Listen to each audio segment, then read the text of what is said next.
स्वागत है आपका संस्कार एकेडमी के इस यूट्यूब चैनल में। रेस्पिरेटरी सिस्टम यानी कि श्वसन तंत्र का अध्ययन करने हम जा रहे हैं। आज के क्लास में हम पढ़ेंगे श्वसन तंत्र के अंतर्गत कौन कौन से अंग आते हैं और श्वसन तंत्र कैसे कार्य करता है और इसकी क्रिया विधि क्या है। तो आइए स्टार्ट करते हैं आज का क्लास। सबसे पहले हम ये जानेंगे कि श्वसन क्या होता है। तो श्वसन यानी कि रेस्पिरेशन, देखिए आप सभी लोग जानते हैं कि मानव अपने आप को जीवित बनाए रखने के लिए कुछ भोजन को ग्रहण करता है और उस भोजन में पाए जाते हैं कार्बोहाइड्रेट्स। याद रखिएगा, जो जो पॉइंट्स मैं बता रहा हूँ उसको नोट करते रहिएगा। ये सभी तरीके कॉम्पिटिटिव एग्जाम के लिए बहुत इंपॉर्टेंट रहने वाला है हमारा आज का क्लास। तो भोजन में क्या पाया जाता है? कार्बोहाइड्रेट्स, ठीक है। और यही कार्बोहाइड्रेट्स जब ऑक्सीजन के साथ क्रिया करता है तो क्या क्या बनाता है? कार्बन डाइऑक्साइड बनाता है, जल बनाता है और ऊर्जा मुक्त होती है। और हम जानते हैं कि हमारे शरीर के सभी अंगों को कार्य करने के लिए ऊर्जा की आवश्यकता होती है। जैसे आँख को देखने के लिए, नाक को सूंघने के लिए, हाथ को काम करने के लिए, पैर को चलने के लिए, दिमाग को सोचने के लिए हमको ऊर्जा की आवश्यकता होती है। और ये ऊर्जा कहाँ से मिलेगी? ये ऊर्जा तभी मिलेगी जब हम भोजन ग्रहण करेंगे। और भोजन ग्रहण कर लेने मात्र से ऊर्जा नहीं मिलेगी। जब हम भोजन ग्रहण करेंगे तो उसका पाचन होगा, पाचन से कार्बोहाइड्रेट्स मिलेंगे, कार्बोहाइड्रेट्स फिर जाकर कोशिकाओं में दोबारा उसका ऑक्सीजन के साथ रिएक्शन होगा, ऑक्सीजन के साथ रिएक्शन होगा, फिर कार्बन डाइऑक्साइड मिलेगा, जल मिलेगा और ऊर्जा मिलेगी, तब जाकर ऊर्जा हमको मिलेगी। यानी केवल भोजन ग्रहण कर लेने से हमको ऊर्जा नहीं मिलेगी। हमको भोजन के बाद हमारा पाचन होना चाहिए और पाचन के साथ साथ उसको ऑक्सीजन सही मात्रा में मिलना चाहिए।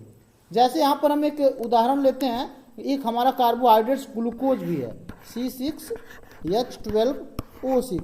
ये जब ऑक्सीजन के साथ अभिक्रिया करता है तो बन जाता है आपका कार्बन डाइऑक्साइड और H2O और प्लस ऊर्जा यानी एनर्जी। इसी क्रिया को हम श्वसन कहते हैं। यानी कार्बोहाइड्रेट्स का ऑक्सीकरण ही क्या कहलाता है? श्वसन। एक लाइन में अगर परिभाषा बोलना है तो कार्बोहाइड्रेट्स का ऑक्सीकरण ही श्वसन कहलाता है, जिसके फलस्वरूप हमको ऊर्जा की प्राप्ति होती है। इतना तो समझ गए श्वसन क्या होता है। कार्बोहाइड्रेट्स का ऑक्सीजन के साथ अभिक्रिया ही श्वसन कहलाता है। अब अगला प्रश्न बनता है, श्वसन को कितने पार्ट में डिवाइड किया सकता है या श्वसन को कितने भागों में विभाजित करके हम उसका अध्ययन कर सकते हैं? तो उसका जवाब है बेटा, श्वसन को 3 भागों में विभाजित किया जा सकता है। सबसे पहला आता है, श्वसन की क्रिया को 3 भागों में विभाजित किया जा सकता है। सबसे पहला है बाह्य श्वसन, इसको एक्सटर्नल रेस्पिरेशन भी बोलते हैं। याद रखिएगा, बाह्य का मतलब एक्सटर्नल और श्वसन का मतलब रेस्पिरेशन। दूसरा आता है ट्रांसपोर्टेशन यानी कि परिवहन हो गया। तीसरा आता है आंतरिक श्वसन। आंतरिक श्वसन का मतलब इंटरनल रेस्पिरेशन, आंतरिक श्वसन, ठीक है बेटा। अब बाह्य श्वसन के अंतर्गत क्या होता है, परिवहन के अंतर्गत क्या होता है और आंतरिक श्वसन के अंतर्गत क्या होता है, सबसे पहले हम इसको समझ लेते हैं। फिर हम इमेज के माध्यम से ये जानेंगे कि कैसे बाह्य श्वसन होता है, कैसे परिवहन होता है और कैसे आंतरिक श्वसन होता है। तो बाह्य श्वसन के अंतर्गत क्या होता है? बाह्य श्वसन के अंतर्गत O2 ग्रहण किया जाता है और CO2 बाहर निकाला जाता है। याद रखिएगा, बाह्य श्वसन के अंतर्गत क्या होता है? O2 को ग्रहण कर लिया जाता है यानी सांस के माध्यम से, और कार्बन डाइऑक्साइड को सांस के माध्यम से ही बाहर निकाला जाता है। O2 को ग्रहण करने की क्रिया कहलाती है निःश्वसन। ये सब पॉइंट नोट करते रहिएगा। निःश्वसन यानी इंस्पिरेशन, इसको क्या बोलते हैं बेटा? इंस्पिरेशन यानी निःश्वसन। और कार्बन डाइऑक्साइड को बाहर निकालने की अभिक्रिया को कहते हैं उच्छ्वास। क्या बोलते हैं? उच्छ्वास यानी एक्सपीरेशन। तो इंस्पिरेशन और एक्सपीरेशन, ठीक है, आप समझ गए होंगे ना। इंस्पिरेशन क्या है? O2 को ग्रहण करना। एक्सपीरेशन क्या है? CO2 को बाहर निकालना। और ये पूरी प्रक्रिया क्या कहलाती है? बाह्य श्वसन। तो हम ऑक्सीजन को ग्रहण कर लें, कार्बन डाइऑक्साइड को बाहर निकाल दें, यह क्रिया कहलाती है बाह्य श्वसन। अब जब ऑक्सीजन को हम ग्रहण कर लेते हैं तो ब्लड के माध्यम से वो ऑक्सीजन सेल तक पहुंचाई जाती है। कहाँ तक पहुंचाई जाती है? कोशिका तक। माइटोकॉन्ड्रिया और साइटोप्लाज्म तक पहुंचाई जाती है और वो कहलाती है ट्रांसपोर्टेशन, यानी वो दूसरा चरण है। पहले चरण में तो हम ऑक्सीजन ग्रहण कर लेते हैं और दूसरे चरण में वो ऑक्सीजन ब्लड के माध्यम से सेल तक पहुंचाई जाती है और उसको बोलते हैं ट्रांसपोर्टेशन। और उसके बाद क्या होता है, जब ऑक्सीजन सेल में पहुंच जाती है तब शुरू होता है आंतरिक श्वसन, यानी तब होता है कार्बोहाइड्रेट्स का ऑक्सीजन के साथ रिएक्शन, और वो कहाँ होता है, माइटोकॉन्ड्रिया और साइटोप्लाज्म के अंदर। तो ये 3 चरण हमको अध्ययन करना है। आइए सबसे पहले हम स्टार्ट करते हैं बाह्य श्वसन का। तो बाह्य श्वसन का मतलब ऑक्सीजन को ग्रहण करना है और कार्बन डाइऑक्साइड को बाहर निकालना है। तो ये देखिए आपके समक्ष एक फिगर है और इसके माध्यम से हम बाह्य श्वसन को समझेंगे। बाह्य श्वसन में क्या होता है, ऑक्सीजन जब हम सांस लेते हैं तो ऑक्सीजन इस श्वास नली से होते हुए फेफड़े में पहुंचता है। अब ये क्या है बेटा, ये कौन सा अंग है, श्वास नली। इसको ट्रैकिया बोलते हैं। क्या बोलते हैं बेटा, ट्रैकिया, या श्वास नली बोल सकते हो या ट्रैकिया बोल सकते हो। तो ट्रैकिया के माध्यम से हमारा ऑक्सीजन या पूरी वायु, ऑक्सीजन ही नहीं, उसमें ऑक्सीजन ही नहीं रहता बेटा, उसमें वायु पूरा रहता है। अच्छा, जो सांस हम ग्रहण करते हैं उसमें क्या क्या रहता है बेटा, जो सांस हम ग्रहण करते हैं यानी लेते हैं उसमें ऑक्सीजन आपका रहता है 21%, ये तो बाहर निकालने वाला है 21%, और नाइट्रोजन आपका रहता है 78%, और आपका कार्बन डाइऑक्साइड रहता है 0.03%। याद रखिएगा कि जो सांस हम ग्रहण करते हैं ना, जो सांस हम ग्रहण करते हैं उसमें ऑक्सीजन 21%, नाइट्रोजन 78% और कार्बन डाइऑक्साइड रहता है 0.03%, और ये हमारा ग्रहण करने वाली सांस है। और जो सांस हम बाहर निकालते हैं, ठीक है, उसमें नाइट्रोजन का मात्रा उतना ही रहता है, ऑक्सीजन आपका केवल 17% हो जाता है, ठीक है, 17%, और नाइट्रोजन तो 78% ही रहता है, उसका तो घटता बढ़ता नहीं है। और जो कार्बन डाइऑक्साइड होता है बेटा, कार्बन डाइऑक्साइड वो हो जाता है आपका 4%। बात समझ में आ गई ना, ऑक्सीजन 4% घटा, कार्बन डाइऑक्साइड 4% बढ़ा, और यही ऑक्सीजन कार्बन डाइऑक्साइड में कन्वर्ट हो जाता है। तो ये बातें भी आप समझ पाए होंगे कि जो सांस हम ग्रहण करते हैं उसमें कौन कौन सी गैस कितनी मात्रा में पाई जाती है, और जो सांस हम बाहर निकालते हैं उसमें कौन कौन सी गैस कितनी मात्रा में पाई जाती है। अब आते हैं पुनः अपने फिगर पर। तो हम बता रहे थे कि ट्रैकिया के माध्यम से हमारा जो ऑक्सीजन है वो यहाँ पर फेफड़े में पहुँचता है। अब यहाँ पर आकर ट्रैकिया 2 पार्ट में डिवाइड होता है। कितने पार्ट में बेटा, 2 पार्ट में डिवाइड होता है, और इसको हम बोलते हैं ब्रोंकाई। क्या बोलते हैं, याद रखिएगा, इसको हम ब्रोंकाई बोलते हैं। यहाँ पर देखिए लिखा भी होगा, यहाँ पर देखिए शायद लिखा हुआ है, लिखा नहीं है इसमें, ब्रोंकाई इसको बोलते हैं, ठीक है बेटा, क्या बोलते हैं, ब्रोंकाई। यानी ये 2 पार्ट में जब हमारी ट्रैकिया डिवाइड हो जाती है तो उसको ब्रोंकाई बोलते हैं। अब बाद में ये ब्रोंकाई बहुत सारे भाग में डिवाइड हो जाती है, पेड़ के शाखाओं के जैसे, और इसको क्या बोलते हैं, ब्रोंकियोलिस। यहाँ पर लिखा हुआ है ब्रोंकियोलिस, ठीक है ना। यानी ब्रोंकाई जब बहुत सारे भाग में डिवाइड हो जाती है तो उसको ब्रोंकियोलिस बोलते हैं। अब ये ब्रोंकियोलिस आगे जाकर अंगूर के गुच्छे के जैसे, आप इसको हम थोड़ा ऊपर करते हैं, इसको देख पा रहे होंगे, ये अंगूर के गुच्छे के जैसे जो रचना है इसको हम बोलते हैं एल्वेली। क्या बोलते हैं, एल्वियली, ठीक है बेटा, यहाँ पे एल्वियली है ना, तो इसको वायु कोश हिंदी में बोलते हैं। क्या बोलते हैं, वायु कोश। और यहीं पर ऑक्सीजन आता है, यानी कि जो हम ऑक्सीजन ग्रहण करते हैं वो पहले ट्रैकिया से होता हुआ, ट्रैकिया से कहाँ पहुँचता है, ब्रोंकाई में, ब्रोंकाई से ब्रोंकियोलिस में, और ब्रोंकियोलिस से एल्वियली में पहुँचता है, यानी वायु कोशों में पहुँचता है। ठीक है, इतना समझ गए। ऑक्सीजन कहाँ पहुँच गया, एल्वियली में, यानी कि वायु कोश में पहुँच गया। अब ऑक्सीजन जब एल्वियली में पहुँच जाता है उसके बाद क्या होता है इसको समझते हैं। तो दूसरे फिगर पे चलते हैं। यहाँ पर देखिए ये वायु कोश का केवल फिगर है, इसको थोड़ा जूम कर लेते हैं बेटा, ये देखिए, अब देख पा रहे होंगे ना। अब देखिए ये हमारे वायु कोश का फिगर है। यहाँ पर देखिए पल्मोनरी आर्टरी आई हुई है, हृदय के संरचना में आपने पढ़ा है पल्मोनरी आर्टरी, इसको फुफ्फुस धमनी भी बोलते हैं। क्या बोलते हैं बेटा, फुफ्फुस धमनी। ये क्या करती है बेटा, ये खराब ब्लड को हृदय से यहाँ वायुकोश में लाती है। खराब ब्लड से, याद रखिएगा, यानी डीऑक्सीजनेटेड ब्लड जिसमें कार्बन डाइऑक्साइड रहता है, उसको कहाँ लाती है? वायुकोशों में। वायुकोशों में देखिए चारों तरफ फैली हुई है। और एक लाल कलर की भी जो हमारी कह सकते हैं सीरा है, वो भी फैली हुई है। ये देखिए लाल कलर वाली, ये नीली कलर वाली। बात समझ में आ गई ना? तो नीली कलर में ये पल्मोनरी आर्टरी है, यानी फुफ्फुस धमनी, ये खराब ब्लड को कहाँ लाई? वायुकोश में। अब वायुकोश के अंदर कौन है? ऑक्सीजन। और इसमें जो ब्लड है, इसके अंदर कौन है? Carbon dioxide. यानी वायुकोश में अभी ऑक्सीजन है और ये जो पल्मोनरी आर्टरी है, इसमें कार्बन डाइऑक्साइड है, यानी ब्लड में। अब यहाँ पर क्या होता है कि ये जो ऑक्सीजन है ना बेटा, ये ब्लड में चला जाता है और कार्बन डाइऑक्साइड इस वायुकोश में आ जाता है। हमारी बात समझ पा रहे हो ना? जो ऑक्सीजन है वो ब्लड में चला गया, कार्बन डाइऑक्साइड है वो कहाँ गया? वायुकोश में। ठीक है। अब ये जो ब्लड में ऑक्सीजन मिलता है तो ब्लड का कलर रेड हो जाता है। याद रखिएगा, यहाँ पर ब्लड का कलर चेंज हो जाता है रेड। और ये कहाँ चला जाता है? फुफ्फुस शिरा में। कहाँ जाता है बेटा? फुफ्फुस शिरा में। और फुफ्फुस शिरा से होता हुआ आप देख पा रहे होंगे ये फिर चला जाता है हार्ट में, यानी पल्मोनरी वेंस इसको इंग्लिश में बोलते हैं। और ये हार्ट में चला जाता है। हार्ट में फिर आप पढ़े होंगे बाएं अलिंद में पहुंचता है, बाएं अलिंद से बाएं निलय में पहुंचता है और वहां से फिर पंप करके शरीर के अंगों में पहुंचा दिया जाता है। तो वायुकोश के अंदर ये सारी क्रिया होती है। क्या होता है वायुकोश के अंदर?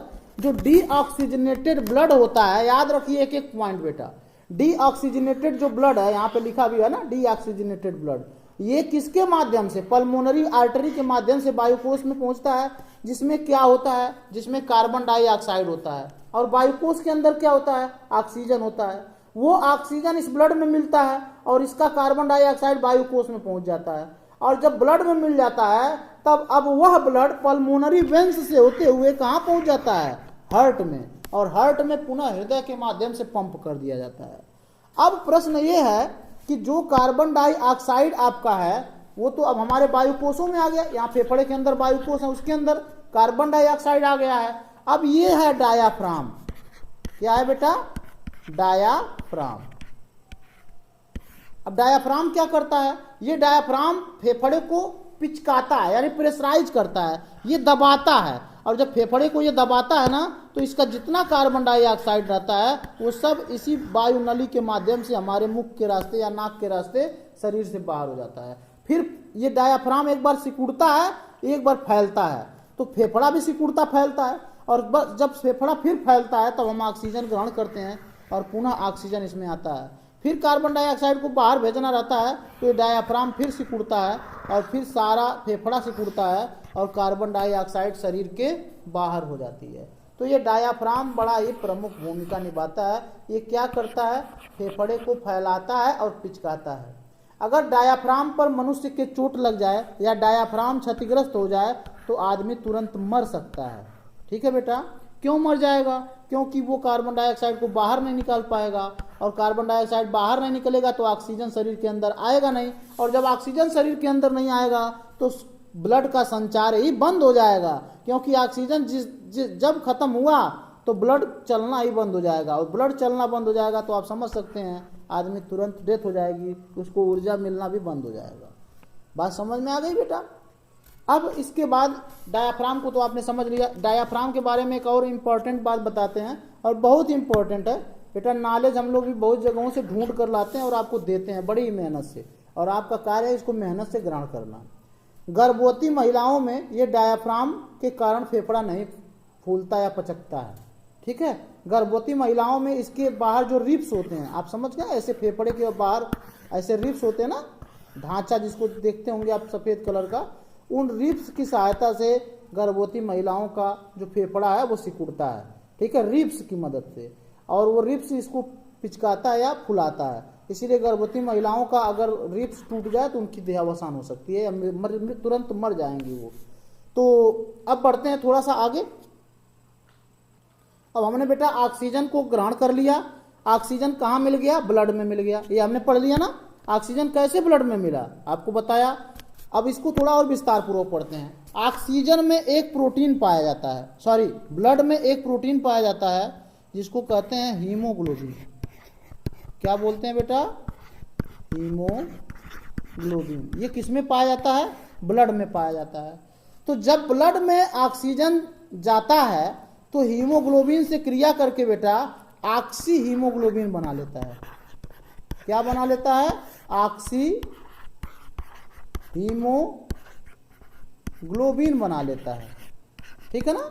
और ये ऑक्सी हीमोग्लोबिन हार्ट में पहुंचता है पल्मोनरी वेंस के माध्यम से, और हार्ट के माध्यम से कहाँ पहुंच जाता है? सीधे कोशिका में पहुंचता है। और कोशिका में पहुंचकर क्या होता है? आइए उसको भी पढ़ लेते हैं।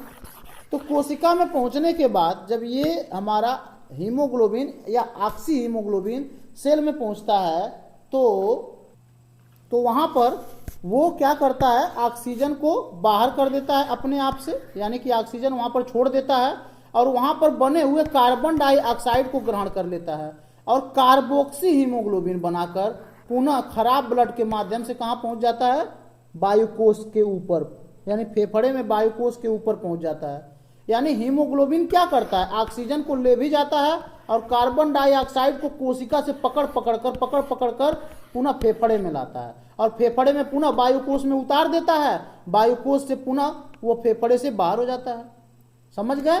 यानी कि जो हमारे आरबीसी यानी ब्लड के अंदर जो हमारा हीमोग्लोबिन है वो ऑक्सीजन को वायुकोश से पकड़कर ऑक्सी हीमोग्लोबिन बनाकर सेल तक पहुंचा दिया।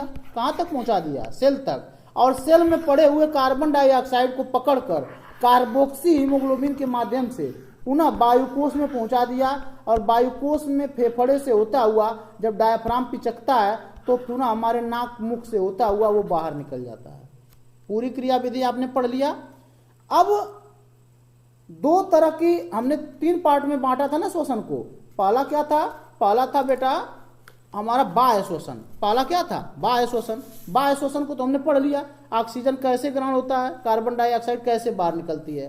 ट्रांसपोर्टेशन भी हमने पढ़ लिया कि कैसे ऑक्सीजन सेल तक पहुंचता है। तो किसके द्वारा पहुंचता है?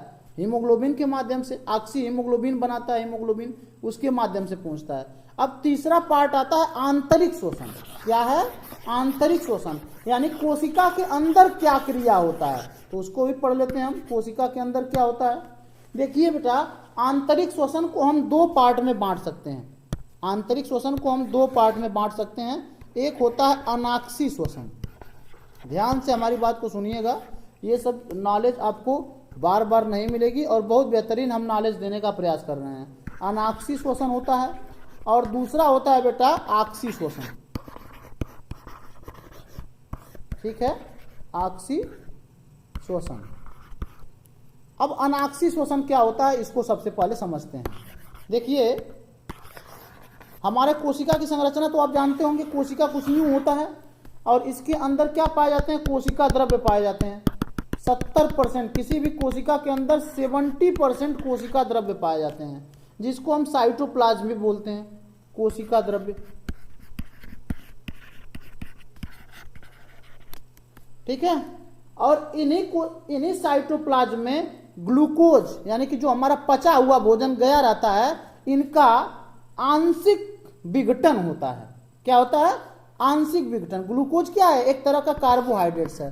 ग्लूकोज क्या है? कार्बोहाइड्रेट्स है। और इसी साइटोप्लाज्म के अंतर्गत यानी अंदर हमारे ग्लूकोज का आंशिक विघटन होता है। और इसको मैं थोड़ा सा रिएक्शन के माध्यम से बताना चाहता हूं कि जब ग्लूकोज का आंशिक विघटन होता है ना बेटा, किसके अंदर होता है? साइटोप्लाज्म के अंतर्गत। अंदर साइटोप्लाज्म के अंतर्गत ग्लूकोज का आंशिक विघटन होता है। यानी कुल मिलाकर हम कहें ग्लूकोज 2 पार्ट में या 3 पार्ट में टूटता है और बनता क्या है? पाइरूलिक अम्ल बनता है। क्या बनता है बेटा? पाइरूलिक अम्ल। और क्या बनता है? 2 एटीपी ऊर्जा बनती है। अब एटीपी क्या होता है?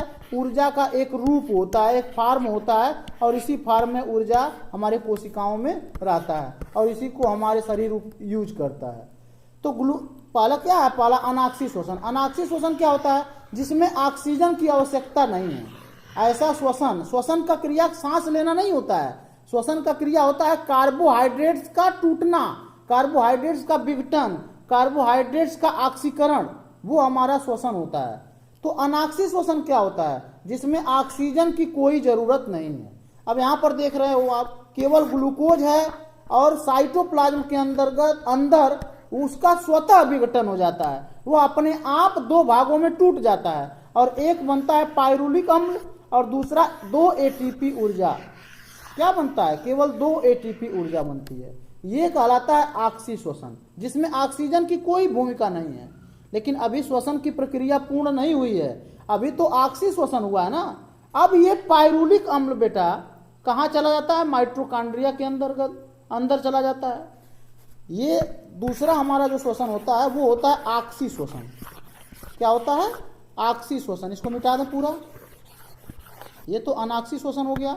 दूसरा होता है बेटा ऑक्सी श्वसन।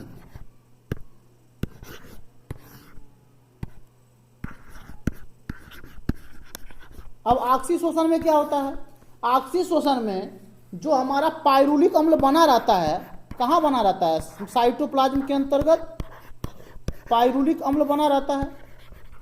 ये अब ऑक्सीजन से क्रिया कर लेता है। जो ऑक्सीजन हीमोग्लोबिन ले जाता है ना बेटा, ये ऑक्सीजन से क्रिया करके क्या बना देता है? कार्बन डाइऑक्साइड बनाता है, H2O बनाता है और 36 एटीपी ऊर्जा बनाता है। याद रखिएगा 36 एटीपी ऊर्जा। ऑक्सी श्वसन में कितना एटीपी ऊर्जा बनता है? 36 एटीपी। अनाक्सी श्वसन में कितना ऊर्जा बनता है? 2 एटीपी। ये ऐसे प्रश्न है जो अक्सर कॉम्पिटिटिव एग्जाम में पूछे गए हैं। ऑक्सी श्वसन में 36 एटीपी ऊर्जा और अनाक्सी श्वसन में 2 एटीपी ऊर्जा। और पूरे श्वसन में कितना ऊर्जा बनता है? या एक अणु ग्लूकोज के टूटने में C6H12O6, एक अणु ग्लूकोज को टूटने में कितना एटीपी ऊर्जा मुक्त होती है? तो उसका जवाब है बेटा 38 एटीपी। कैसे? 2 एटीपी अनाक्सी श्वसन में, 36 एटीपी ऑक्सी श्वसन में। अनाक्सी श्वसन में क्या बनता है? एकदम आप इसको टॉपिक को बेहतर कर लीजिए। अनाक्सी श्वसन में क्या होता है? साइटोप्लाज्म के अंदर ग्लूकोज का स्वतः विघटन होता है और पाइरुलिक अम्ल और 2 एटीपी ऊर्जा बनती है। उसके बाद वो माइटोकॉन्ड्रिया में चला जाता है। माइटोकॉन्ड्रिया में पाइरुलिक अम्ल ऑक्सीजन के साथ, जो हीमोग्लोबिन ऑक्सीजन ले गया रहता है, उसके साथ क्रिया करके कार्बन डाइऑक्साइड बना लेता है, H2O बना लेता है और 36 एटीपी ऊर्जा मुक्त होती है। ठीक है। अब पुनः यहाँ पर जो कार्बन डाइऑक्साइड बना ना बेटा, इसको हीमोग्लोबिन पुनः ग्रहण करके कहाँ ले जाएगा? वायुकोष तक ले जाएगा और इस प्रकार पूरी श्वसन की प्रक्रिया खत्म होती है। एक बार फिर से इसको रिवाइज कर देते हैं बेटा फिगर के माध्यम से। आपके सामने फिगर है, यहाँ पर आप क्या देख पा रहे हो कि जो हमारी वायु है, ठीक है, या जो हम सांस लेते हैं, वो कहाँ पहुँचता है? इस ट्रैकिया के माध्यम से, इस ट्रैकिया के माध्यम से ब्रोंकाई में, ब्रोंकाई से ब्रोंकियोलिस में और उसके बाद एल्वियली में, एल्वियली में पहुंचता है। एल्वियली में क्या होता है? सेकंड नंबर का फिगर, हाँ यहाँ पर देखिए, एल्वियली में दो हमारे हृदय से 2 नलियां आई रहती हैं और उन नलियों को क्या बोलते हैं? एक को बोलते हैं पल्मोनरी आर्टरी और एक को बोलते हैं पल्मोनरी वेंस। जो पल्मोनरी आर्टरी होती है, ये वाली नली जो नीले कलर की दिखाई दे रही है, ये खराब ब्लड को ला रही है, ठीक है, और ये वायुकोष के ऊपर ऐसे चारों तरफ फैली रहती है। इसमें रहता है कार्बन डाइऑक्साइड और ये कार्बन डाइऑक्साइड यहाँ से निकलकर वायुकोष में चला जाता है और वायुकोष से ऑक्सीजन इसमें ब्लड में मिल जाता है और फिर ये पल्मोनरी वेन से होते हुए कहाँ पहुँच जाता है? हार्ट में पहुँच जाता है और हार्ट उसको पंप कर देता है और वो ब्लड सेल में पहुँच जाता है। समझ में आ गई बात? अब यहाँ पर जो कार्बन डाइऑक्साइड होता है, जब डायफ्राम फेफड़े को पिचकाता है तो ये हमारे शरीर से बाहर निकल जाता है। उसके बाद की क्रिया कहाँ होती है? उसके बाद की क्रिया होती है बेटा सेल में। सेल में क्या होता है? सेल में हमने बताया 2 तरह का श्वसन होता है, एक अनाक्सी श्वसन और एक ऑक्सी श्वसन। अनाक्सी श्वसन जिसमें ऑक्सीजन की आवश्यकता नहीं होती है, उसमें ग्लूकोज का केवल विघटन होता है और पाइरुलिक अम्ल और 2 एटीपी ऊर्जा बनती है। दूसरा है ऑक्सी श्वसन, जिसमें ऑक्सीजन की आवश्यकता होती है और ये माइटोकॉन्ड्रिया के अंदर होता है। माइटोकॉन्ड्रिया के अंदर क्या होता है? पाइरुलिक अम्ल जो अनाक्सी श्वसन में बना रहता है, वो ऑक्सीजन से क्रिया करके कार्बन डाइऑक्साइड H2O और 36 एटीपी ऊर्जा बनाता है। कार्बन डाइऑक्साइड पुनः हीमोग्लोबिन के द्वारा ग्रहण कर लिया जाता है और वो शरीर से बाहर निकाल दिया जाता है। ठीक है। अब यहाँ पर प्रश्न, कुछ और प्रश्न बनते हैं इंपॉर्टेंट, उसको हम ले लेते हैं। इसको पहले हम इरेज कर देते हैं। सबसे पहला प्रश्न बनता है मनुष्य के सांस लेने की दर क्या है। ठीक है, मनुष्य 1 मिनट में कितनी बार सांस लेता है, तो उसका जवाब है बेटा 12 से 15 बार। याद रखिएगा, मनुष्य 1 मिनट में 12 से 15 बार सांस लेता है, यानी कि 12 से 15 सांस प्रति मिनट। दूसरा प्रश्न बनता है कि जो मनुष्य का श्वसन है उसको कौन नियंत्रित करता है, यानी श्वसन क्रिया को कौन नियंत्रित करता है, तो उसका जवाब है मेड्यूला ऑब्लांगेटा। ये मस्तिष्क में पाया जाता है बेटा, इसका नाम क्या है, मेड्यूला ऑब्लांगेटा। इसका नाम आप जीव विज्ञान के विद्यार्थी अक्सर जानते होंगे, ऑब्लांगेटा। ये पूरे श्वसन की क्रिया को नियंत्रित करता है। ठीक है, उसका नाम क्या है बेटा, एक बार फिर से पढ़ लीजिए, मेड्यूला ऑब्लांगेटा। तो ये कुछ प्रमुख प्रश्न थे जिससे आपको हमने रूबरू करा दिया। और हमारे श्वसन तंत्र में डायाफ्राम एक प्रमुख अंग होता है जो फेफड़े को पिचकाता है, जिसकी सहायता से कार्बन डाइऑक्साइड बाहर निकलती है। तो उम्मीद करते हैं बेटा आज का हमारा टॉपिक आपको पसंद आया होगा। आपको पूरे रेस्पिरेटरी सिस्टम से मैंने अवगत कराया, श्वसन तंत्र कैसे कार्य करता है और इसके अंतर्गत कौन कौन सी क्रियाएं होती हैं। मिलते हैं बेटा अगले टॉपिक में एक मस्त टॉपिक के साथ, एक नए क्लास के साथ। तब तक के लिए अपना ध्यान रखिएगा। आपका दिन शुभ हो।